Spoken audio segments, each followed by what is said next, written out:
रोज शाम को पकौड़े की बहुत ही तेज खुशबू आती थी। अगर कोई भी उस खुशबू की तरफ जाता तो उसे वहाँ एक पकौड़े वाली चुड़ैल मिलती, जो उस गांव वाले को तड़पा तड़पा कर मार देती थी। इस वजह से गांव वाले डर कर अपने घर की खिड़कियां और दरवाजे बिल्कुल नहीं खोलते थे। एक शाम दिनेश घर में बैठा शराब पी रहा होता है, तभी उसे पकौड़े की खुशबू आती है। अरे वाह, कितनी बढ़िया खुशबू आ रही है पकौड़ों की। अगर शराब के साथ ये खाने को मिल जाए तो भाई मजा ही आ जाएगा। उसी समय दिनेश की पत्नी सीमा वहाँ आ जाती है और बोलती है, अजी कहाँ जा रहे हो? एक तो शराब पीकर गलत काम कर रहे हो, ऊपर से शाम के समय पकौड़े चाटने जा रहे हो। मैं मना कर रही हूँ, कहीं नहीं जाना। पता है ना, ये भूतिया पकौड़े वाली का जाल भी हो सकता है। दिनेश जो शराब के नशे में चूहे से शेर बन चुका था और बोलता है, मुझे समझाती है, पता है ना मैं नशे में हूँ, और नशे में चूहा भी शेर बन जाता है। जा रहा हूँ, मैं देखता हूँ कौन सा भूतिया पकौड़े वाला है, मैं उसकी ऐसी की तैसी कर दूंगा आजा। ऐसा कहकर दिनेश वहाँ से निकल जाता है और पकौड़े की खुशबू की दिशा में चलने लगता है। जैसे ही वो थोड़ी दूर जाता है, वही भूतिया पकौड़े वाली वहाँ आ जाती है और बोलती है, क्यों रे शराबी, तू बहुत बहादुर बन रहा था ना अपने घर पर। चल कर मेरी ऐसी की तैसी, मैं भी तो देखूं जरा। चुड़ैल की बात सुनकर दिनेश हैरान हो जाता है और सोच में पड़ जाता है। लेकिन इससे पहले दिनेश कुछ करता, चुड़ैल उसे उठा लेती है और बोलती है, क्या हुआ, क्या सोच रहा है? मुझे कैसे पता चला? मुझे सब पता है, तुम गांव वाले मेरे बारे में क्या सोचते हो। सब पता है मुझे। ऐसा कहकर चुड़ैल दिनेश को मार देती है। अगले दिन गांव वालों को उसकी लाश मिलती है।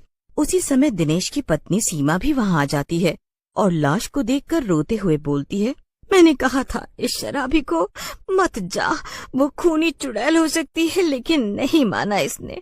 बहुत बहादुर बन रहा था। अब मेरा क्या होगा? मैं किसके सहारे रहूंगी?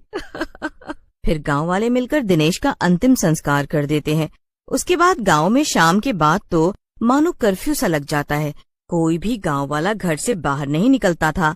एक दिन सरपंच जी बोलते हैं, हे भगवान, हमें शैतान से बचाओ, बदले में चाहे मेरी जान ले लो, लेकिन इस गांव को इस शैतान के चंगुल से आजाद करवा दो। कुछ दिनों बाद गांव में सोहन आता है। सोहन शहर से डॉक्टरी की पढ़ाई कर वापस लौटता है। सोहन की बूढ़ी दादी सोहन को बोलती है, सोहन बेटा, गांव में शाम के बाद मत घूमना और जो काम हो दिन में ही निपटा लेना। गांव और शहर के माहौल में बहुत फर्क है। दादी की बात सुनकर सोहन को समझ नहीं आता और वो थके होने के कारण अपने कमरे में जाकर सो जाता है। अगले दिन सोहन दादी से कहता है, दादी, मुझे अपने बचपन के दोस्तों से मिलने का मन कर रहा है, मैं जरा उनसे मिलकर आता हूँ। दादी सोहन से कहती हैं, ठीक है सोहन बेटा, जहाँ जाना है चले जा, लेकिन मेरी बात याद रखना, शाम होने से पहले वापस घर लौट आना। दादी की बात सुनकर सोहन वहाँ से चला जाता है और अपने बचपन के दोस्त पन्नू और रवि से मिलता है। पन्नू और रवि सोहन को देखकर बहुत खुश होते हैं। तुम बिल्कुल नहीं बदले पन्नू। अरे यार चलो छोड़ो ये सब, चलो कहीं घूम कर आते हैं, खूब मस्ती करेंगे वहाँ। क्या बोलते हो तुम दोनों? नहीं नहीं सोहन, अब इस गांव में वो बात नहीं रही यार। अब इस गांव में कोई भी रात में बाहर नहीं निकलता है। घर से नहीं निकलता है? मतलब मैं कुछ समझा नहीं।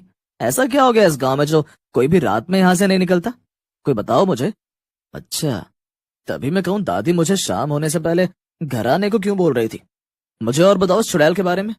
अब और क्या बताएं सोहन, किसी भी गांव वाले ने उस चुड़ैल को नहीं देखा है, क्योंकि शाम होते ही सब गांव वाले डर की वजह से अपने घर के दरवाजे बंद कर लेते हैं। ऐसा कहकर पन्नू और रवि वहाँ से चले जाते हैं। ये दोनों भी कितने भोले हैं। भला ऐसा भी होता है क्या? भूतिया चुड़ैल, वो भी पकौड़े वाली। हाँ। अरे वाह, क्या नाम दिया यार। ऐसा कहकर पन्नू और रवि वहाँ से चले जाते हैं। ऐसा कहकर सोहन वहाँ से चला जाता है। ये दोनों भी ना लगता है मुझे डराना चाहते हैं। मैं आज अपने घर की खिड़की खुली रखता हूँ, देखता हूँ कौन सी भूतिया पकौड़े वाली आती है।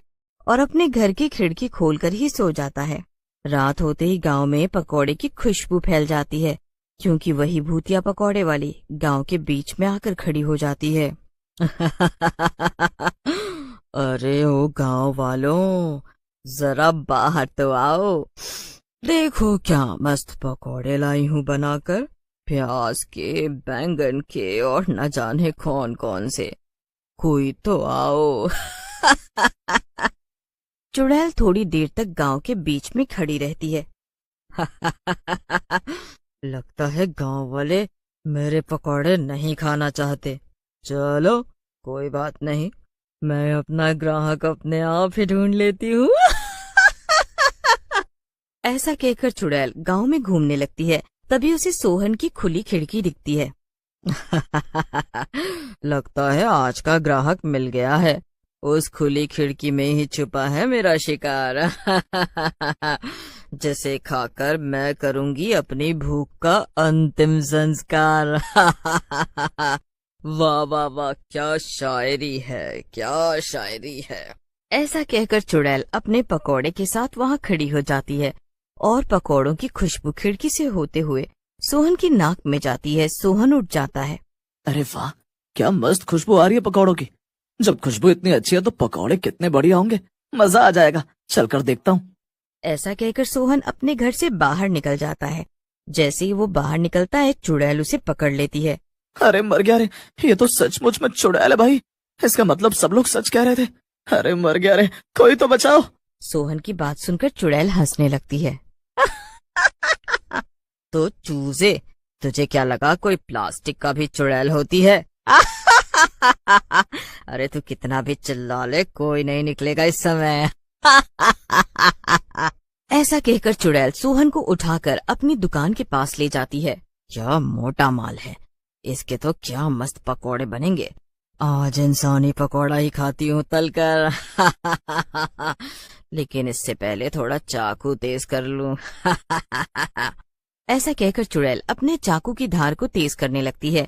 ये देखकर सोहन घबरा जाता है और बोलता है, देखो चुड़ैल जी, मुझे जाने दो। मुझे लगा मेरे गांव के दोस्त मजाक कर रहे होंगे, इसीलिए मैंने उनकी बात नहीं मानी। लेकिन आपको देखकर यकीन हो गया कि वो सच कह रहे थे। मुझे जाने दो, तुम जो भी बोलोगी मैं वो करूंगा।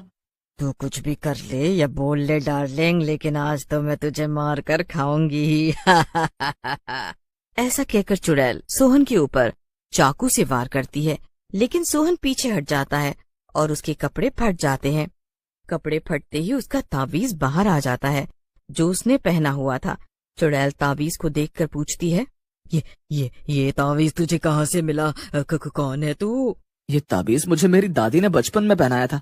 मैं इसके बारे में नहीं जानता हूँ, लेकिन तुम्हें इस ताबीज के बारे में कैसे पता चला? सोहन की बात सुनकर चुड़ैल की आंखों में आंसू आ जाते हैं और वो सोहन से बोलती है, सोहन बेटा, ये ताबीज मेरा है और मैं बहुत साल पहले मरते समय ये ताबीज अपने बेटे को पहना गई थी। उसी समय सोहन की दादी सोहन को ढूंढते हुए वहां आ जाती हैं और बोलती हैं, चुड़ैल, ये तेरा ही बेटा है जिसे मैंने पाला है। आज तू अपनी भूख मिटाने के लिए इसे मारने चली थी, तुझे शर्म आनी चाहिए। दादी की बात सुनकर चुड़ैल रोने लगती है और दादी से बोलती है, सही कह रही हो दादी, मुझे इस दुनिया में रहने का हक नहीं है। न जाने मैंने कितने लोगों की जान ली है, लेकिन मुझे मेरा ये बेटा ही मुक्ति दिलवा सकता है। वो ये तावीज मेरे गले में डालकर भगवान शिव का मंत्र पढ़े तो मैं इस चुड़ैल की योनि से आजाद हो जाऊंगी। चुड़ैल की बात सुनकर सोहन रोते हुए बोलता है, माँ,